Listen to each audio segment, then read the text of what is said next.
Forte, sim. Ótimo. Beleza, vou começar então. Queria primeiro agradecer a todo mundo que está aqui presente. Eu acho que pouco a pouco vai ter mais pessoas entrando também.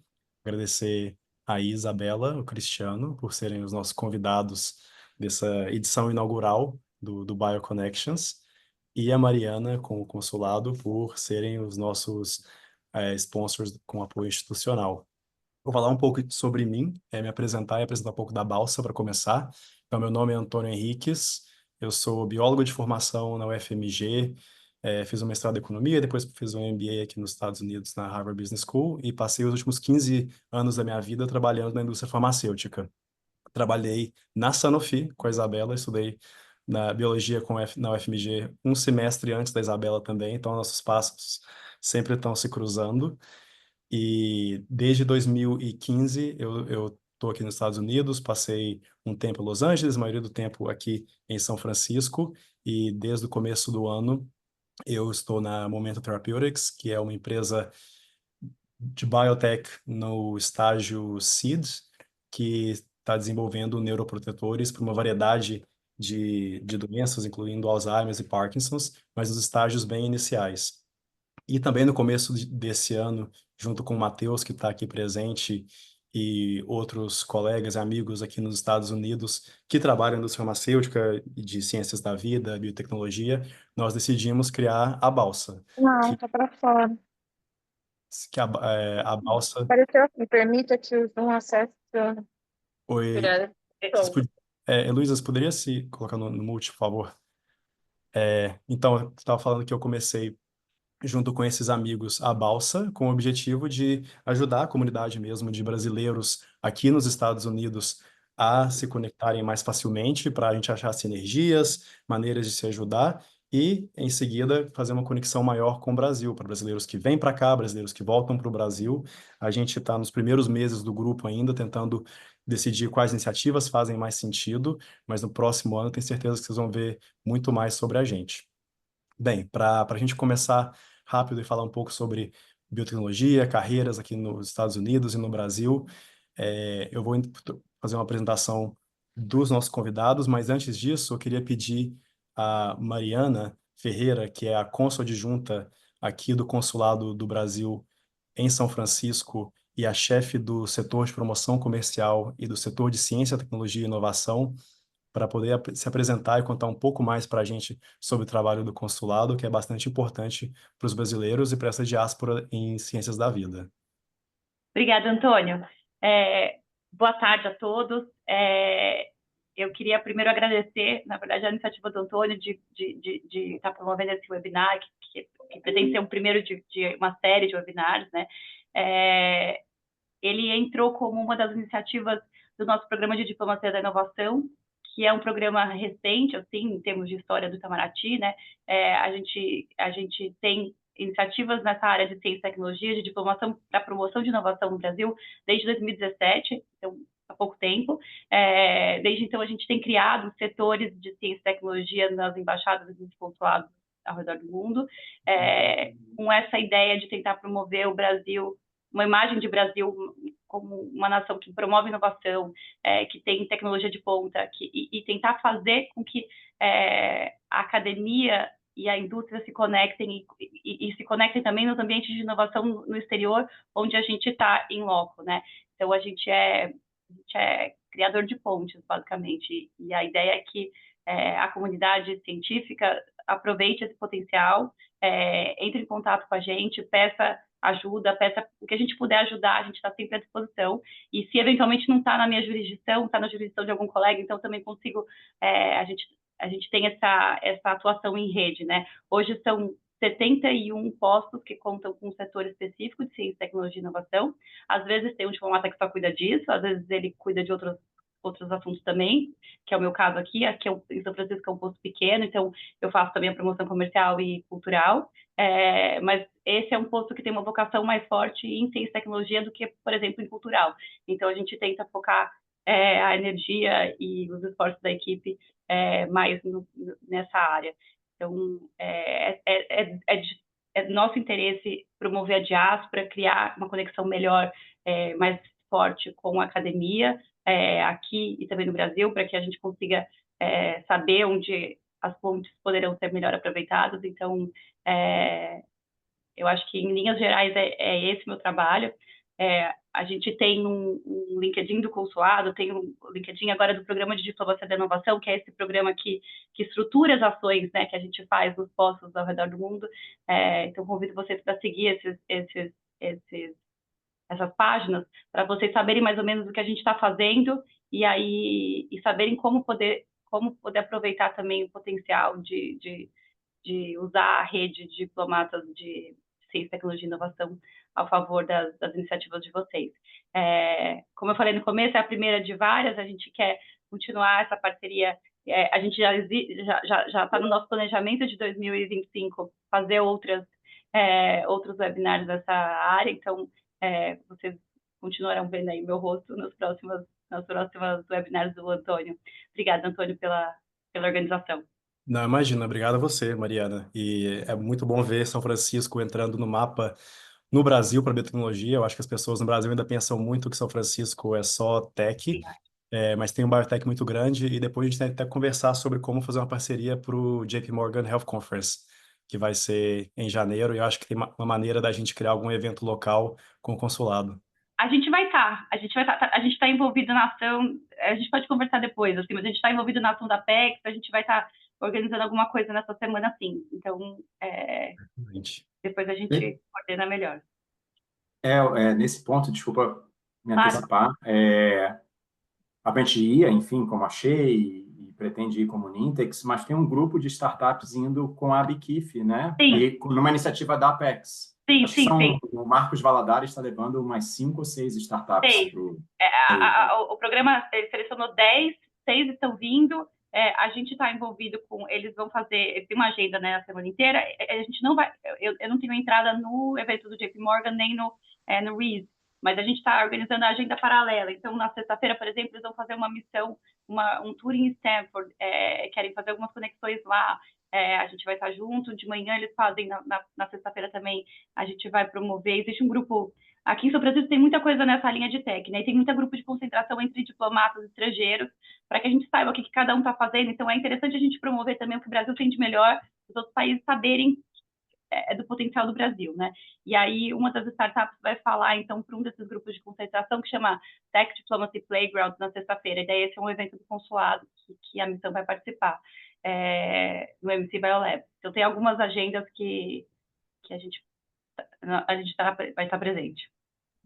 Legal. Obrigado, Mariana. Vou tirar aqui o seu PIN para você poder voltar. Ok. Então, vou querer apresentar agora os nossos convidados. Eu tenho uma biografia curtinha deles, antes de fazer as primeiras perguntas, mas acho que vale a pena ir nos detalhes. Então, a Isabela Drummond, ela tem uma carreira executiva internacional, com experiência em várias áreas de ciências da vida, incluindo consultoria, desenvolvimento de negócios, estratégia comercial farmacêutica e lançamento de medicamentos e cuidados especializados. Ela é graduada em Imunologia e Bioquímica e mestre em Genética pela Universidade Federal de Minas Gerais, UFMG, além de possuir um MBA em Gestão Estratégica pela FIA USP. E ela iniciou sua carreira na Biominas, em Belo Horizonte, que é uma organização sem fins lucrativos dedicada ao desenvolvimento de negócios em ciências da vida no Brasil. Atualmente, a Isabela ela é membro do Conselho de Administração da Biominas e, desde 2016, ela atua fora do Brasil como executiva da Sanofi, que é uma multinacional farmacêutica entre as top globais. Na Sanofi, ela tem funções de âmbito nacional nos Estados Unidos, regional e global, liderando estratégias comerciais, transformações em engajamento com clientes e lançamentos de cuidados especializados em diversas geografias. Atualmente, Isabela reside em Boston, Massachusetts, com o seu marido e a sua filha. Eu vou passar um pouco agora para o Cristiano e depois fazer umas perguntas mais para quebrar o gelo com os dois. Então, o Dr. Cristiano Guimarães, ele obteve seu doutorado em Química Teórica e Orgânica pela Universidade Federal do Rio de Janeiro em 2001, sob orientação do professor Ricardo Bica de Alencastro. Em seguida, ele realizou um pós-doutorado na Universidade de Yale, trabalhando com o professor William Jorgensen em modelagem de reações enzimáticas e design de fármacos assistidos por computador.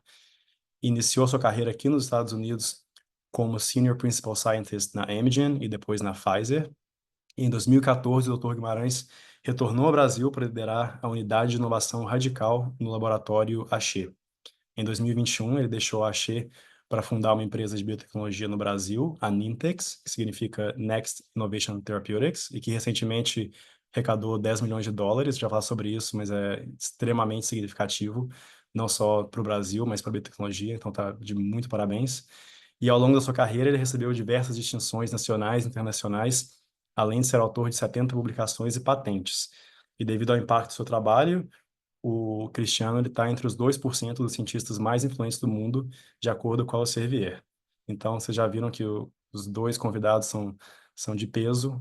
Mas antes de falar de carreiras e de trabalho, eu queria começar de uma forma mais descontraída e perguntar para eles o que tem entusiasmado eles recentemente ou quais hobbies e interesses eles têm que podem surpreender as pessoas. Pode começar com a Isa. Bom, primeiro, obrigada, Antônio, pelo convite. Acho que todo mundo aqui, né, vamos fazer isso como uma conversa, então qualquer pergunta, né, que seja bem uma troca legal. E eu não sei se é surpreendente ou não, bom, não sei, mas a gente está morando aqui em Boston agora, então final do ano, como vocês podem imaginar, é inverno, né, dias muito curtos, frio. E eu tenho buscado muitas atividades, opções de atividades diferentes e internas, né? Coisa que você pode fazer durante o inverno e em lugares fechados. E eu comecei com a minha filha tem 5 anos, e existe um museu muito legal aqui em Boston, que é o Museum of Fine Arts, e eles oferecem vários programas de artes, inclusive artes para mães, pais e filhos, assim, né? Tipo, você faz a aula junto com o seu filho, que eu achei super legal, e a gente começou tem pouco tempo, então faz pintura, escultura, tô gostando muito, e é legal ver como que eventualmente, né, seu filho te abre atividades e coisas que talvez você não teria normalmente, não sei se eu teria buscado isso sozinha, sabe? Vou fazer uma aula de artes, não sei se eu teria buscado, mas junto com ela foi uma oportunidade legal e de ter também tempo, né, de qualidade junto, mas surpreendente, não sei, mas tem sido bem interessante. Um lado artístico. E você, Cristiano? Bom, eu tenho um pouco de lado artístico também. Eu acho que é super importante como cientista, e talvez seja isso, acho que causa o efeito, enfim, ou para a criatividade, eu toco guitarra e não toco bem necessariamente, mas estudo e não tenho me dedicado tanto por conta da captação, vamos dizer assim, da Nintex, mas desde pequeno eu toco e tive idas e vindas, parei por muito tempo, voltei, aí mais recentemente tive aula por uns 3 anos, estava bem, estava no nível bom, comprei uma Gibson Les Paul, um amplificador Marshall, e pedaleiras e coisas desse tipo, investi uma grana, mas agora está encostado aqui no meu escritório. Então, faz uns 2 ou 3 meses que eu não pego na guitarra. Eu estou com medo de pegar na guitarra porque eu me critico muito. Então, sabe, é difícil. É um prazer, é um hobby, mas ao mesmo tempo tem muito sofrimento, né, de não conseguir fazer o que eu gostaria de fazer, né? Então, mas é um grande hobby e eu gostaria de ser melhor nele do que eu sou. A ciência, a desculpa que eu uso para mim é assim, tá bom, eu não sou tão bom na guitarra, mas eu sou bom na ciência. Às vezes tem um debate interno, assim, sabe? Para me fazer sentir menos pior em relação à minha falta de talento, né? Não, Para tocar guitarra. imagina que deve ser melhor que a maioria das pessoas. Quem sabe no Não, JPM você não toca iria tão longe. aqui. O que foi, Antônio? Quem sabe no JPM você toca aqui um pouco. Lá na frente de alguém, então, vai ser um desastre, porque aí começa a tremer. Não, sobre falar em público até fácil, agora tocar em público não, é difícil. Não, beleza. Então vamos falar de carreira. Legal. Bom, agora eu fico mais confortável. Assim. Então, vocês já estão há um tempo na ciência, no mercado. Queria que vocês contassem um pouco para a gente em que etapa vocês estão da carreira agora e quais foram os marcos que vocês acham que definiram o caminho no qual vocês chegaram até agora. E aí a gente podia começar com você, Cristiano, agora. Tá bom. Legal a pergunta. Eu até escrevi recentemente um pouco sobre isso, né? sobre as mudanças de carreira e buscar caminhos que não sejam necessariamente ortodoxos, né? E sair da zona de conforto em cada movimento, porque por mais que ele seja doloroso, né, ele te leva a lugares que te permitem brilhar, né? E eu acho que eu fiz esses movimentos ao longo da minha vida. Um deles foi a própria escolha de sair do mundo acadêmico e ir para a indústria farmacêutica. Lembro que há 20 anos, ou enfim, né, havia um preconceito, e ainda há, né, de que a ciência no mundo corporativo não é de tanto alto calibre como na academia, mas, na verdade, é balela isso. São ciências diferentes, né? Básica versus aplicada. E eu encontrei, em todos os lugares que eu passei, cientistas maravilhosos e de altíssimo calibre. Então, para mim, o movimento para a Amgen e Pfizer foi um movimento de aprofundamento da ciência, com esse viés de aplicação, né? Trabalhar em time, em equipe, com uma multidisciplinaridade enorme, e foi onde eu considero meu tempo na Pfizer como um segundo doutorado, né? Em química medicinal. E aí houve esse grande movimento para o Brasil, que muita gente não entende. Foi um movimento voluntário, eu pedi demissão da Pfizer, eu saí de Boston, onde a Isa está, fui para São Paulo, onde eu nunca tinha morado, trabalhar no Axê, que é uma empresa de genérico, né? E as pessoas perguntam, por quê? E eu falo, eu estava procurando o meu propósito. Eu queria... Trabalhar na Pfizer era maravilhoso, mas eu me sentia mais um. E não me sentia útil. Eu era diluído, né, naquela corporação enorme. E eu queria ter coisas que fossem mais meaningful, né, na vida. Depois a gente fala sobre isso, porque eu não quero me estender para dar um tempo para a Isa. E depois, um outro movimento que foi muito doloroso foi sair do Axê, onde eu conquistei várias coisas junto com o time que está lá, alguns deles ainda, e para me jogar numa startup, onde eu me deparei apenas com um laptop, os meus sócios, e um PowerPoint que a gente tinha que construir para atrair investimento. Não tinha time, não tinha recurso, não tinha nada. E abrir mão de um ótimo salário, bônus, carro, enfim, outro movimento bem doloroso, mas que está paying off também. Então, eu acho que é por aí. A mensagem aqui, se eu coloco alguma nessa primeira fala, nunca se coloque numa zona de conforto e sempre busque esses desafios na vida, né? De mudanças que te fazem crescer, que são doloridas, mas que, ao mesmo tempo, te permitem alcançar voos e posições onde você possa se destacar, e fazer algo que seja significativo.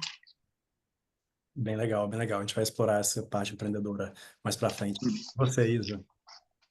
Eu achei legal, o Cristiano falou de buscar seu propósito, né? Porque eu acho que carreira é muito isso, assim, e eu acho que a minha trajetória foi também um pouco de buscar e me conhecer e entender onde que eu me encaixo, sabe? Ou onde que eu posso me realizar, buscando crescimento, essas experiências diversificadas.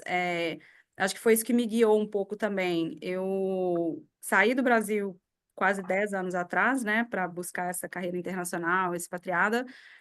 No Brasil, acho que o Brasil também teve um papel importante na minha carreira, e eu diria que um dos primeiros milestones aí foi sair do mundo acadêmico e ir para Biominas e para consultoria. Eu acho que aquele ali foi um marco antes e depois importante para mim, de me abrir e pensando ali a biologia, principalmente a biologia, o FMG, não fica tão claro quando você está dentro daquele ambiente as possibilidades e como que a pesquisa depois chega no mercado. Então, eu acho que trabalhar na consultoria me abriu horizontes bem interessantes, então foi um antes e depois importante de entender aspectos que talvez eu não sabia naquele momento, e eu acho que o outro grande marco foi sair do Brasil, porque realmente essa questão de tirar da zona de conforto, né, acho que, sem dúvida, é dor e crescimento que vai junto, né, não é fácil, não é mesmo fácil, mas ela te abre perspectivas muito diferentes, né? Você aprende muito com contextos diferentes, culturas diferentes. Eu passei por 4 países diferentes, áreas da empresa muito diferentes, né? Então, trabalhei na área de novos negócios, área de marketing, área médica, digital. Eu, são várias áreas diferentes que eu fui me interessando e queria conhecer mais. Então, tudo isso significa aprendizados e começar do zero, sabe? E você começa de zero em outro país, do zero em outra área. Então, é legal, mas tem muita dor e muito crescimento junto, o desconforto é importante.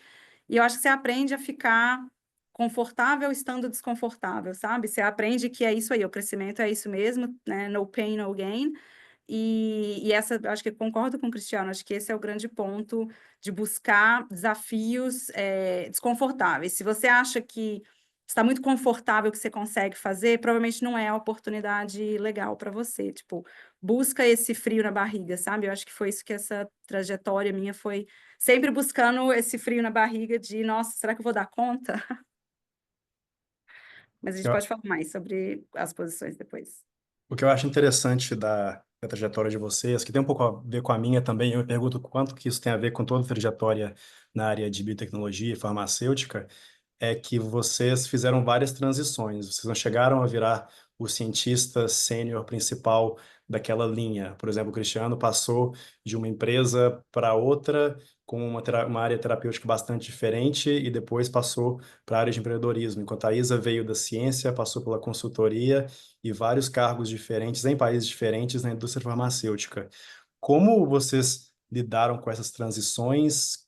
Qual foi a mais difícil e como vocês superaram? Ou foi tudo fácil e tranquilo?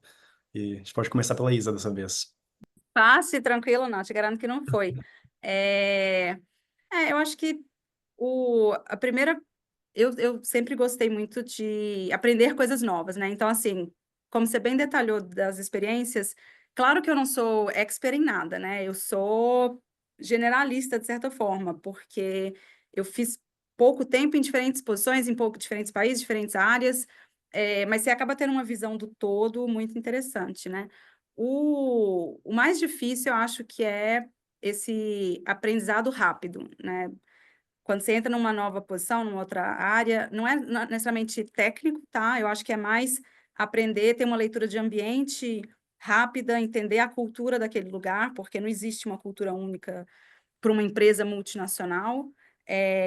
Então, aprender a se adaptar rapidamente e ter uma forma quase estruturada de, nossa, eu sei que meus primeiros 6 meses nessa posição, o que eu preciso aprender e que vá além do técnico, sabe? É entender que eu preciso conhecer as pessoas certas, entender quem é quem, eu preciso entender os principais desafios, eu preciso entender, igual eu falei, culturalmente, linguisticamente, porque eventualmente, né, eu não comentei, mas, por exemplo, quando eu morei na França, inclusive tem essa questão também, poxa, agora eu tenho que aprender francês, aí na sequência eu fui para a Argentina, agora eu vou ter que, né, dar uma recaustada no espanhol, não, agora eu estou nos Estados Unidos, bom, vamos lá, tocar o inglês, então tem umas questões até linguísticas, barreiras que você vai ter que rapidamente passar por elas, né, então eu acho que aprender rápido, desaprender rápido, e, como eu comentei, entender que o desconforto é natural, sabe? Não desistir no início, porque eu conheci muita gente que mudou para fora e em 6 meses quis ir embora. E assim, não vai embora em 6 meses, porque nenhuma mudança vai ser confortável nos primeiros 6 meses. Vai começar a talvez ficar confortável lá para o segundo ano e olhe lá. Então, assim, é aceitar que os ciclos não são, você não vai amanhã saber tudo e estar super bem. Então, aceitar que 1 ano é o mínimo para você julgar se deu certo ou não, sabe? E isso eu acho que é uma dica importante, porque os 6 primeiros meses vão ser, talvez nem os 6, os 3 primeiros você ainda está meio apaixonado com a oportunidade, mas depois você cai num buraco ali de, talvez, nossa, será que eu fiz a coisa certa? Passa por ela que depois fica legal. Legal. E as suas transições, Cristiano? Qual foi a mais difícil e como você superou? Olha, eu acho que a transição da Pfizer para o Axê até o momento do empreendedorismo tinha sido a mais difícil, porque foi um contraste enorme. Eu nunca tinha trabalhado no Brasil. Eu brinco que eu fui tirar a carteira de trabalho aos 39 anos. E aí, eu brinco não, é verdade. E aí, mas enfim, a pessoa lá no órgão público, me olhando, tirando a primeira carteira de trabalho aos 39 anos, deve ter pensado o que esse cara estava fazendo. E aí foi um outro choque de realidade, mesmo eu sendo brasileiro, foi quando eu cheguei ao Axê, a pessoa que me recebeu para fazer a integração me deu na verdade aqui em São Paulo é um beijo só, né? E eu nunca tinha dado beijo num ambiente corporativo, né? Imagina, no máximo um aperto de mão ou um hi, né? Assim, nos Estados Unidos, né? E todo mundo se cumprimenta assim aqui, né?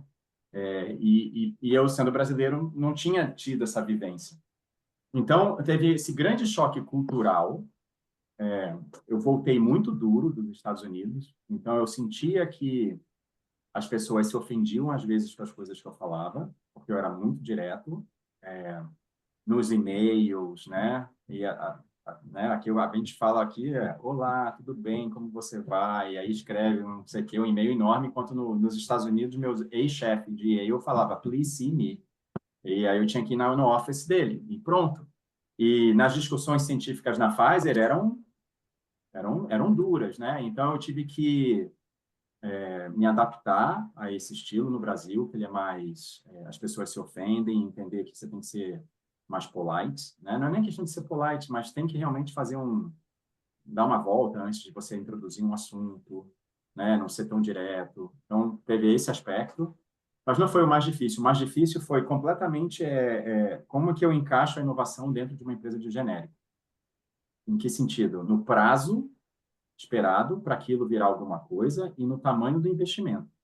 Então, ao chegar, eu tinha um time com 5 pessoas, que eventualmente viraram 15 pessoas, mas um portfólio de projetos que estava meio assim estagnado e não no centro dos projetos da empresa, onde os projetos genéricos, né, eram priorizados. Imagina, um escritório de projetos com 200 projetos, eu tinha 6, 7 projetos que eram totalmente despriorizados pela empresa. Então, a dificuldade foi integrar a área de inovação aos processos da empresa, para que os projetos de inovação fossem vistos como projetos da empresa e não projetos do professor Pardal, que eu ouvia isso, né? E foi legal que a gente teve um CEO muito competente, eu tive muita sorte dele entrar um pouquinho depois de mim, que é o Paulo Nigro, e depois virou CEO o presidente do Sírio-Libanês, ao sair do Axê. E é um cara que ele não era da indústria farmacêutica, mas ele era um líder e entendia as dores. E ele integrou as diferentes áreas e a gente foi bolando um modelo de negócio que se insere no modelo de negócio de P&D globalizado, enfim, que é totalmente descentralizado hoje. E a gente passou a atuar, então, como uma unidade de negócio, como uma startup dentro do Axê, desenvolvendo projetos pré-clínicos e licenciando esses projetos para grandes farmacêuticas ou empresas internacionais, mesmo sendo Axê. E isso funcionou. A gente fez isso 3 vezes como Axê e isso inspirou a Nintex, né? Bom, se eu consigo fazer isso dentro do Axê, onde, mesmo com tudo isso que eu falei de ter integrado, a cabeça ainda, a ambidestria, não é bem exercida. O negócio de hoje é sempre priorizado, sempre. Então, os processos são lentos. Se é um contrato, fica no jurídico um tempão, a gente não pode ficar com um contrato demorando 3 meses, entendeu? Tem que ter uma agilidade maior. Os projetos em PMO, né, a desenvolvimento de algum ensaio demorava um tempão. Então, mas a gente conseguiu. Então, esse foi um grande desafio. Depois eu falo da startup, que, de novo, eu não quero ficar tomando tempo da Isa. Mas foi muito difícil também sair do Axê e fundar a startup, mas eu volto nesse capítulo. Mas essa mudança para o Brasil, cultural, né? Mesmo sendo brasileiro, mas eu tinha passado 13 anos fora do Brasil e nunca tinha trabalhado. E trazer a inovação à luz no Axê foi muito difícil, mas a gente conseguiu. Talvez a gente Legal. pode pegar essa questão da diferença cultural, Antônio, porque a questão dos beijinhos, né? Na Argentina é pior ainda. Eles chegam no escritório, basicamente você tem que cumprimentar todo mundo, todos os dias, com 2 beijinhos, e não é 1, 2 pessoas, é todo mundo que você esbarra. E assim, você fica sei lá, você chegou no escritório 8h30 da manhã, você vai ficar até às 9h15, só para cumprimentar todo mundo. Então, assim, é engraçado realmente, essa é uma parte grande, né, que se você vai buscar essas mudanças internacionais, aprender a cultura local e, infelizmente, adaptar-se a essa cultura local é extremamente importante, porque ninguém vai pensar, ah, não, ele é de outra cultura, não, eles não vão pensar isso. Você é que está chegando, você é que precisa entender essas normas, e é engraçado, claramente, né, tem muita coisa que é diferente. Em Paris, por exemplo, era o oposto.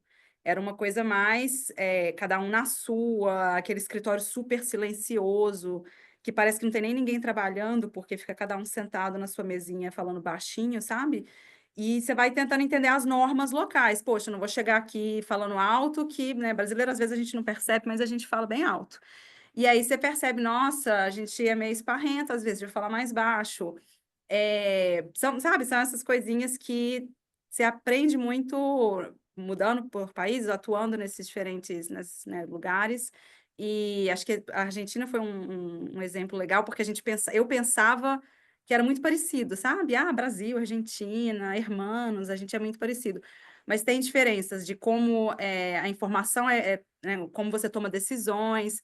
E, inclusive, tem um livro super legal, só para dar essa dica, que é The Culture Map, né? Eu acho que o Antônio conhece também, que apresenta muito as diferenças de culturas, e se alguém aqui, né, for fazer alguma mudança e quiser se preparar para essa mudança, eu recomendo esse livro, The Culture Map, porque ele fala bastante sobre, talvez, se você está na Alemanha, em certos países, vai direto ao ponto.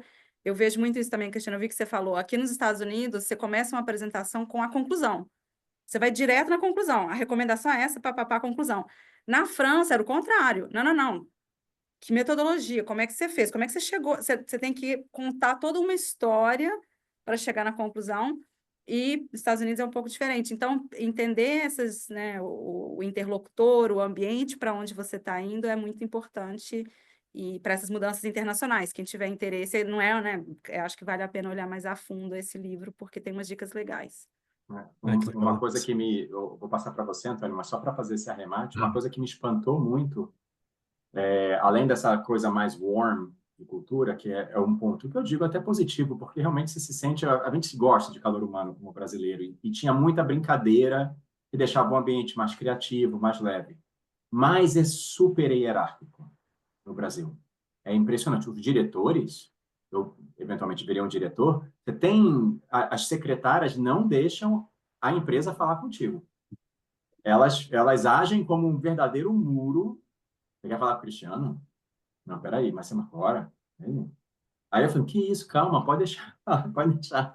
E aí você tem carro. E aí você tem, aqui nos Estados Unidos não tem carro. Não tem carro, não tem essa história de carro. Imagina. E cartão corporativo, e celular, e não sei o que, e te tratam todo mundo.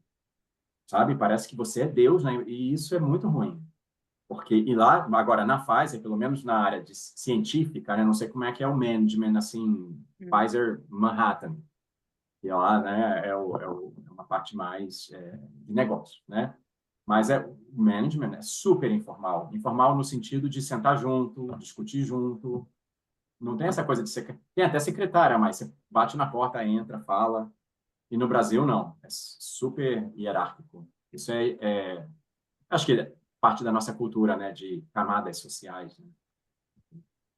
Eu quero até compartilhar um pouco da minha experiência, porque não termina, né? A Isa falou que depois de uns 3 meses ou 2 anos, você decide talvez ficar, mas essa transição de aprendizado local, ela acontece sempre. Então, durante a pandemia, quando tudo passou para o trabalho remoto, eu lembro de mandar mensagens para as pessoas no Teams ou qualquer plataforma e começar com um hi ou good morning. E esperar que a pessoa respondesse antes de colocar a minha pergunta, até eu descobrir que isso pegava na paciência dos americanos de um nível que eles não aguentavam. Mas vou te dizer que não são só os americanos, eu também não gosto. Nossa, não faz isso comigo também, não. Então, essas normas, elas não são claras e é muito difícil Não, não são, verificar Antônio. Você estava querendo ser educado, mas o pessoal do meu time, eu já mandei o Franklin Medrado, não sei se vocês conhecem no Instagram, é super engraçado. E ele fala faz um sketch assim, dessa situação e ele, oi, o quê? Fala logo o que você quer. Ele fala, tá Exato. vendo aí, pessoal? Posso te ligar? Liga logo! Pois é. Você é desses, então, né, Antônio? Eu era. Bom saber. Eu parei já, agora eu sou bem direto. Tem É, aceitando que eu posso passar como talvez um mal educado, mas eu vou direto no ponto. Mas falando de Brasil, a gente começou a falar um pouco sobre a transição de vocês e o Cristiano, bem, saiu do Brasil, voltou para o Brasil. A Isa tem raízes fortes, né, pela Biominas. Eu até queria, Isa, que você falasse um pouco mais da Biominas no momento da sua fala, mas eu queria que vocês comentassem não só o que o Brasil tem de desafio para a partir de biotech farmacêutica, que eu acho que isso é repetido várias vezes em todos os lugares, mas o que tem de oportunidade e o que tem talvez de oportunidade que não está sendo explorada por quem está no Brasil e talvez pode fazer pontes com aqui fora, ou com quem está aqui e talvez não está vendo essas oportunidades no Brasil, porque o país está mudando e mudou desde que a pessoa veio para cá. Então a gente pode começar com você, Isa, nessa.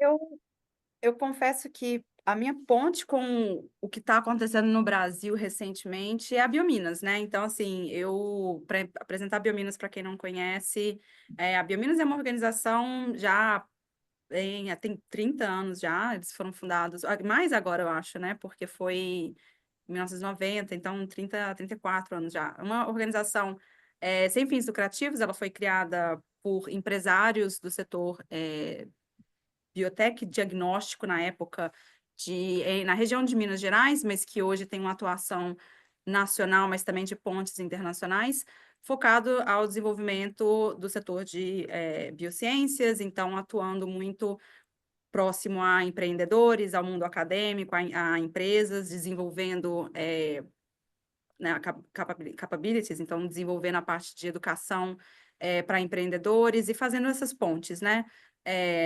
Uma parte de incubação grande, ajudando a criação de startups.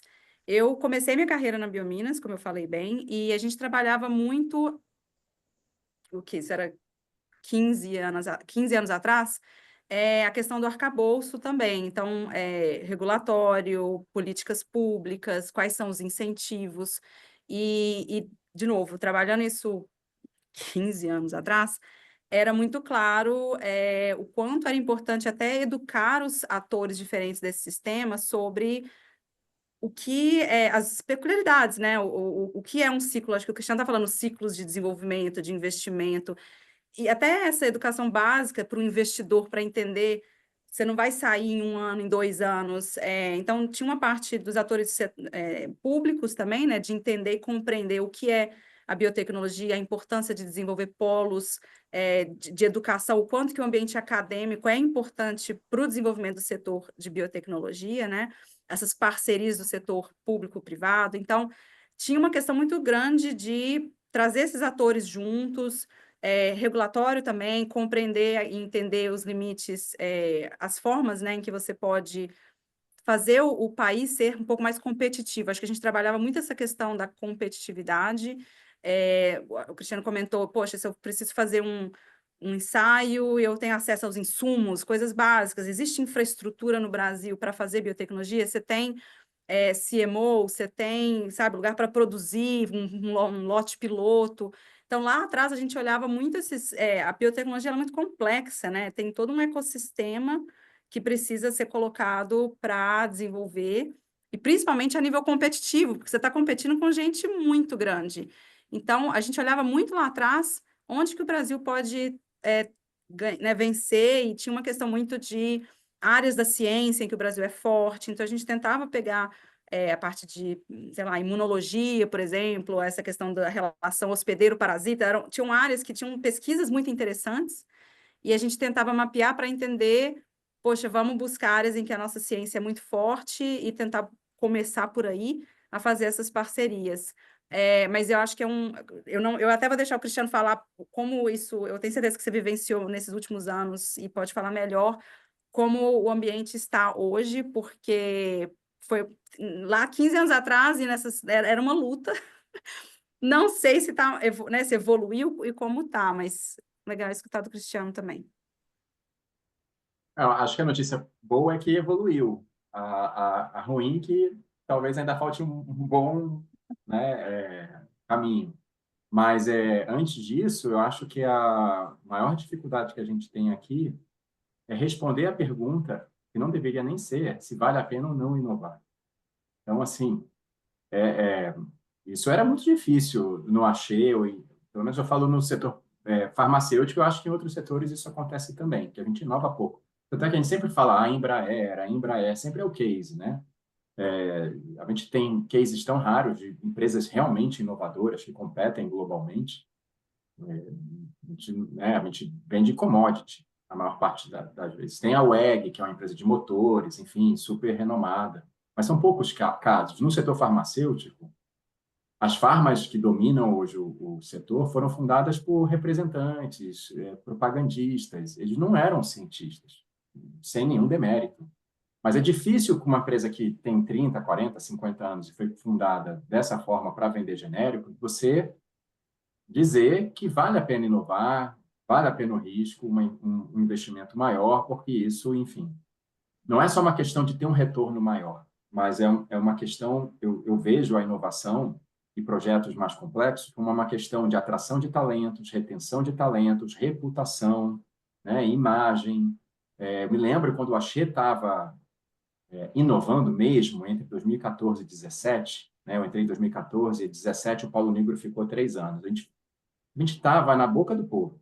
Todo mundo só falava do Axê, a gente estava com parcerias, construindo laboratórios, e os acionistas preocupados se a gente estava desviando o foco do genérico. Só que os resultados sempre vieram.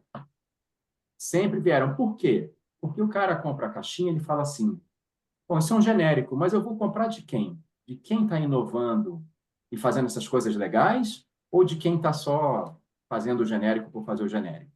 Então, eu sempre falava que tinham repercussões positivas no negócio de genérico quando você inova e a sua imagem é vista de uma forma positiva, né? Quando acabou essa história, enfim, o Paulo saiu e a gente acabou saindo, assim, eu achei, né, focou no genérico. Deu resultado? Não deu resultado. A Eurofarma ficava atrás do Axê na minha época, hoje está o dobro do tamanho do Axê. E eles investem em inovação, e muito. Mudou. Então, assim, essa é a grande dificuldade, responder essa questão que não deveria nem ser uma questão, né? Aí tem, claro, todas as peculiaridades do Brasil. Importar reagente demora. Se você quiser contratar um serviço fora do Brasil, você tem que pagar imposto. Tem que pagar imposto em cima de uma despesa. Nunca vi isso. Mas aí você tem que pagar o imposto do cara que vai receber, e ele não vai pagar imposto de renda. Você tem que pagar, em nome da CRO que você vai contratar, você tem que pagar imposto.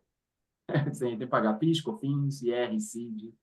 Aí você fala, poxa, então um estudo de $100 mil vira $150 mil, onde você pega $50 mil e paga o fisco.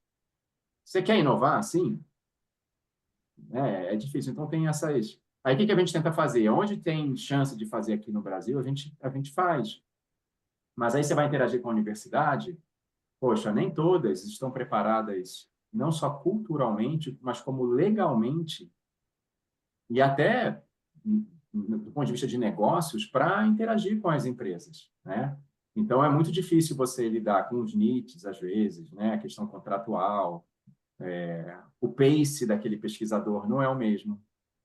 Então, o que funciona super bem, indo para as notícias positivas, para não virar um muro de lamentações, as unidades em Embrapi. Elas realmente transformaram eu diria, a ciência aplicada aqui no Brasil. Porque foi um mecanismo inteligente onde o Ministério da Ciência e Tecnologia ele credencia determinados institutos de pesquisa a se tornarem unidades Embrapi. Aí eles são organizações sociais, não seguem mais nada dessas coisas de edital, né? O contrato é negociado livremente entre o Instituto de Pesquisa e a empresa, há uma divisão de PI, a Embrapi paga entre 30% e 50% do projeto, às vezes até mais. Então, a gente tem 5 projetos com unidades Embrapi, dos nossos 8, na verdade 9, e metade do investimento é feito pela Embrapi e pela unidade. E a gente divide a PI meio a meio. E você pode negociar isso livremente. Então, é legal que o ecossistema aqui, você consegue fazer esses estudos necessários, in vitro, in vivo, aqui nesse ecossistema, evitando, não 100%, mas evitando essas questões tributárias, né? Envio de amostra da biodiversidade brasileira para fora do Brasil é uma burocracia, então, se fizer aqui dentro, melhor, né? Tem a questão do cadastro no CEGEM e tal. Então, se a gente evoluir o ecossistema aqui, e está evoluindo, poxa, a gente teve, última coisinha antes de passar para o Antônio e para a Isa. A gente esteve no evento do Deep Tech Summit, né, que é organizado pela Emerge, que também é de mineiros, né? Os mineiros gostam de consultoria e são muito bons nisso, viu? Então, eu sempre brinco, pô, vai fazer uma consultoria, se tiver um mineiro, vai funcionar. Eu acho que é aquela questão de saber ouvir, né? Saber identificar as dores, articular bem, né? Quietinho, assim. E no primeiro evento, no ano passado, acho que tinham 500 participantes, nesse ano tinham 1.500, 300 startups. Maravilhoso. 800, eles mapearam 900 startups. 300 Uau, estavam no evento. A gente tirou o segundo lugar, então foi então, ótimo parabéns. para a gente também. Mas está crescendo. E a FINEP, por exemplo, e outros setores assim públicos, vamos dizer assim, estão vendo as startups como um bonde que não se pode perder. Espero que não esteja só no discurso palavras ao vento, que nem a Cássia Eller cantava. Espero que seja algo, né, que, de fato, eles promovam. FINEP, a gente ganhou recurso da FINEP, tem outros. Então eu acho que realmente é um bonde que a gente não pode perder do ponto de vista de inovar e fazer a economia crescer através da inovação. Então, boas notícias. Eu vou voltar nesse ponto seu de inovação, Cristiano, porque eu queria que vocês contassem um pouco mais sobre o cargo, a posição na qual vocês estão agora, explicar o que vocês fazem e fazer uma conexão entre isso e o que um brasileiro ou vocês tiveram que desenvolver para competir internacionalmente, com essa ideia de que a ciência, ela é, voltando ao slogan, sem fronteiras, né? Você pode estar numa farmacêutica no Brasil, você pode estar numa empresa na Argentina ou na França, o seu mercado ele é global. Então, Claro. Isa, você podia explicar para a gente um pouco mais o que você faz hoje na Sanofi e o que você acha que tem de competência que você desenvolveu para competir nesse mercado? Sim. Então, eu hoje, eu vou tentar ser breve, que eu sei que a gente está no final já, né? Tem 10 minutinhos, mas eu hoje estou na equipe global de marketing para neurologia, dentro, né, da franquia de neurologia, e a gente está preparando o lançamento de um novo produto em esclerose múltipla, e é super interessante. Então, a Sanofi fez todo o processo de R&D, então essa questão da inovação, né?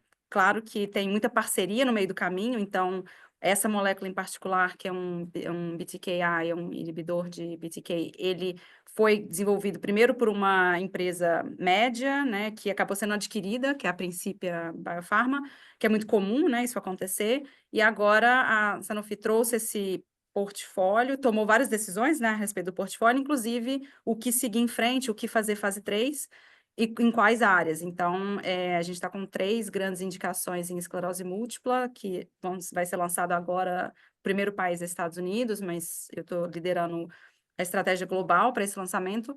E aí você pensa, né, poxa, por que trazer essa brasileira para Boston para fazer isso? Tipo, eu acho que o que fez diferença na minha carreira para ter essa atratividade foi, como eu comentei antes, né, que eu tinha passado por diferentes países, diferentes experiências, essa diversidade. Eu acho que você tem que buscar por mim, eu pelo menos busquei me diferenciar nesse sentido de eu vou me expor ao máximo de situações diferentes, que sejam produtos em fases diferentes, então produtos em lançamento, produtos já estabelecidos, LOE, né, perda de exclusividade, países diferentes, como eu tinha comentado, ou o que seria, né, cuidados especializados, né, specialty care versus general medicines.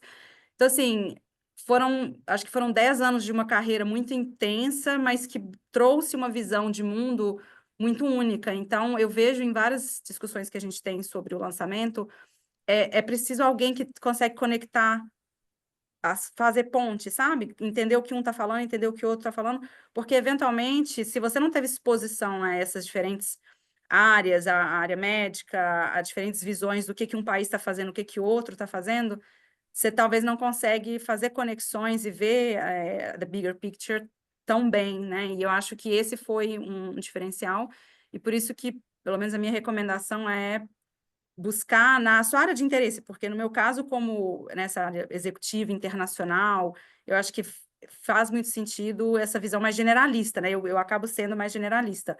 Claro que depende do tipo de carreira, mas no caso dessa carreira mais generalista, coletar experiências mais diversas possíveis, principalmente enquanto você é novo, porque assim, mudar, eu acho que à medida que o tempo vai passando, vai ficando mais difícil, sua mobilidade talvez possa reduzir um pouco. Eu sei que o Cristiano comentou que ele fez outras mudanças, né, na trajetória como um todo, mas eventualmente você pode fazer essas mudanças mais frequentes mais cedo na carreira para ter o máximo de experiência para você depois poder se posicionar. Agora eu sei quem eu sou e como eu quero me posicionar.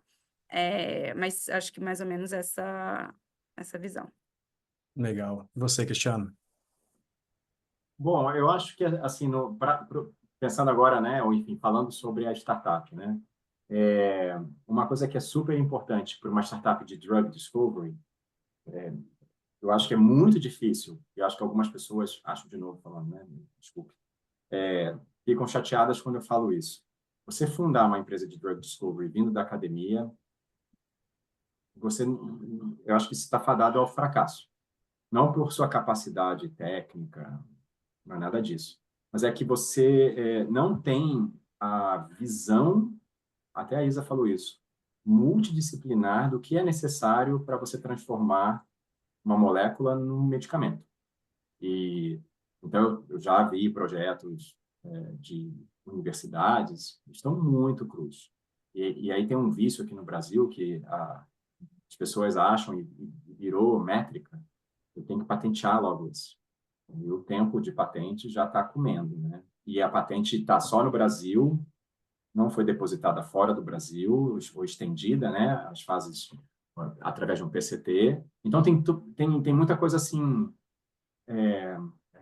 feita de uma forma atabalhoadamente, e isso mostra que não é o momento de você fazer um startup em drug discovery. E aí exige realmente toda uma trajetória de trabalhar numa farma, de entender o processo, de entender quais são os requisitos, os atributos que uma molécula tem que ter para virar um candidato, né, a fármaco, a entrar em estudo clínico, e quais são as necessidades médicas não atendidas. A Isa deve entender super bem disso. O que o mercado quer, qual é, né, esclerose múltipla, mas mas qual é o ângulo? O que tem no mercado já? Tá, como é que eu vou conseguir entrar e vou conseguir ganhar market share para que tipo de paciente? Então, isso você tem que ter a vivência do mundo farma, não tem jeito. E depois, aí você vem com outra coisa que é super importante, é o track record. Você já conseguiu, quando você exercia uma posição de cientista ou executivo, converter alguma coisa em algo em alguma coisa? E a gente fez isso no Axê, como eu falei, né? Então, eu, o Savério e o Miller, eu sou de pesquisa, o Miller é de desenvolvimento e o Savério é de negócio. A gente saiu e fundou a Nintex aos 50, 45, 50 anos. Eu tenho 50 anos. Então, para você conseguir um investimento desse de 10 milhões de dólares, fica mais fácil. Por quê? Porque você já tem um artigo da Harvard Business Review que mostra que as biotechs, que são fundadas por profissionais, né, que passaram por farma com seus 40, 45 anos, têm uma chance de sucesso muito maior. Você já errou, você já viu, já gramou, né? Então, vindo da academia, eu acho que a academia é super importante para te formar como cientista, fazer a tese, mestrado, doutorado, enfim. Mas você precisa de uma experiência num mundo corporativo para poder realmente entender o drug discovery. Eu não estou dizendo isso que seja para qualquer startup, eu estou falando de drug discovery. Se você for fundar uma startup vindo da academia, Matheus estava aí trabalhando, José Matheus, né? Uma startup que tem uma ideia, um algoritmo, um AI, beleza, puxa, super funciona. Na verdade, nem se forma, acho que funciona melhor, né? Você vira um Bill Gates, um Steve Jobs, e eles nem se formam, eles já saem, né? Mas o drug discovery, como um longo prazo e muito multidisciplinar, não dá para o José Matheus fundar uma empresa de drug, ou Matheus, né, fundar uma empresa de drug discovery para entendeu? Falta conhecimento que se adquire em décadas, entendeu? E isso, a Isa sabe bem, que também trabalha no setor. Eu acho que esse foi um grande diferencial da Nintex, porque no Brasil a gente tem poucas biotechs, tem poucos investidores em biotech, quase nada. E o que é tão atraente na Nintex é que a gente já veio do setor farma internacional e nacional, a gente já junto no Axê converteu projetos em dinheiro, né? E temos 45, 50 anos, e os poucos investidores que tem no Brasil para biotech veem aquele, se eu vou investir em alguma coisa de alto risco, vai ser nesses caras, entendeu? Então, eu acho que a gente tem conquistado essa atenção e tal por conta disso, né? Pela experiência e por já ter feito coisas na carreira. E essa é a minha experiência que eu vejo também. O nosso tempo está terminando, eu tenho mais 1 milhão de perguntas, adoraria fazer e continuar essa conversa, mas não vai ser possível. Mas a minha última pergunta para trazer alguma recomendação para quem está aqui participando agora com a gente é o que vocês estão lendo, ouvindo ou assistindo que vocês acham interessante e recomendariam recentemente? Começa com quem? Quem vai Com quem primeiro? Pode ser a Isa, então. Ah, O último livro que eu li e que eu amei, na verdade, eu comi esse livro, assim, eu li em, sei lá, 2 dias, chama Both and Embracing Creative Thinking to Solve Your Toughest Problems, uma coisa assim. E toca muito, acho que o Cristiano falou em algum momento de ambidestria, né? E esse livro, ele é muito, muito legal, porque ele fala exatamente sobre tomada de decisão e quando você... E pode ser pessoal, pode ser carreira, pode ser tudo que você imaginar. Quando você tiver preso numa tomada de decisão pensando isso ou aquilo, sabe aquela coisa de será que eu faço isso ou aquilo em visões opostas? Eu só posso fazer isso se eu não fizer aquilo? E ele trabalha muito soluções integrativas, tipo assim, pô, mas será que não tem uma solução que pega o melhor de A com o melhor de B né, e faz uma solução diferente? Então, esse livro, nossa, eu recomendo muito, muito, muito.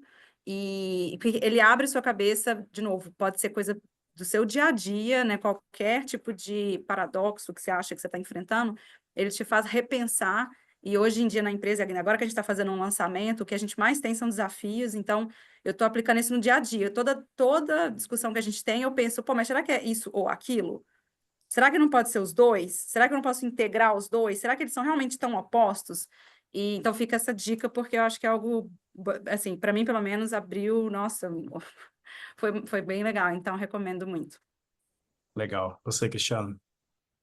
eu não tenho uma dica de um livro ou alguma coisa assim. O que eu gosto de ver, porque eu acho que eu sou um pouco assim, eu adoro documentários biográficos sobre histórias de superação, né, ou de decisões que mudaram a vida da pessoa ou de uma sociedade. Estou vendo Churchill agora. Então, adoro Segunda Guerra, então eu vejo essas coisas, né?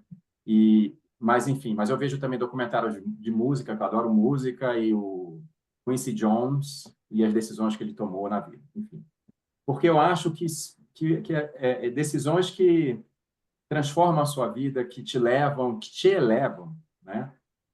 Então, eu acho que elas determinam, elas precisam de obstinação. Eu adoro essa palavra em inglês, drive, né? Para mim, a gente não tem... Acho que a gente até tem, mas o drive funciona melhor com várias outras palavras em inglês. Anyway, né? Então, assim, para mim, eu gosto do drive, a obstinação. Você toma porrada, você continua, você acredita no que você faz, você sai da sua zona de conforto, se dane o que os outros falam e te levam para esses lugares assim. Então, se eu tenho que recomendar alguma coisa para alguém aqui, assim, obstinação, drive. E outra coisa, você tinha um ponto, né, de como se conectar. Eu gosto muito de receber, apesar de dar trabalho, pessoas que me mandam... Eu falei com cadê ele aqui? Falei com o Matheus, falei com o Júlio, falei com o José Matheus, eu conheci pessoalmente, né? Então, as pessoas me mandam mensagens em LinkedIn, e-mail, eu faço questão de falar. Eu marco uma hora, eu falo. Eu acho que todo mundo tem que fazer isso se conectar e pegar dicas, e eu acho que a gente tem que ser legal, que a gente tem que ser... É o meu estilo de liderança. Todo mundo que eu interage comigo sabe que eu faço piada, que eu rio, que eu brinco, que eu deixo o ambiente leve, que... Então, eu acho que todo mundo na vida tem que fazer essas conexões e depois, quando estiverem lá, estarem abertos a essas conexões e se colocar à disposição para prestar um tempo, né, para as pessoas. Então, é isso, é drive, obstinação, se conecte, converse, ajude, né, os seus pares e a comunidade. Eu acho que é por aí. Legal. E para fechar, então, esse é um ótimo ponto. Obrigado muito vocês dois por terem se conectado conosco hoje. Eu admiro muito o que vocês dois estão fazendo, a carreira de vocês. Acho que deu para aprender bastante sobre como vocês passaram pelas transições, as trajetórias. E eu acredito que a audiência também, quem está aqui participando, conseguiu ver um pouco disso. Então, realmente, fico muito agradecido.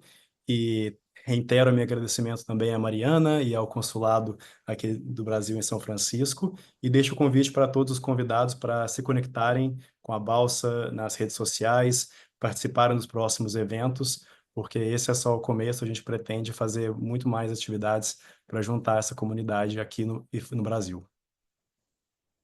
Então, a gente se vê na Obrigado. próxima. Muito obrigado. Bom, obrigada, Prazer. gente. Um abraço, Boa noite pessoal. para vocês. Tchau. Boa noite. Obrigada, Tchau. gente.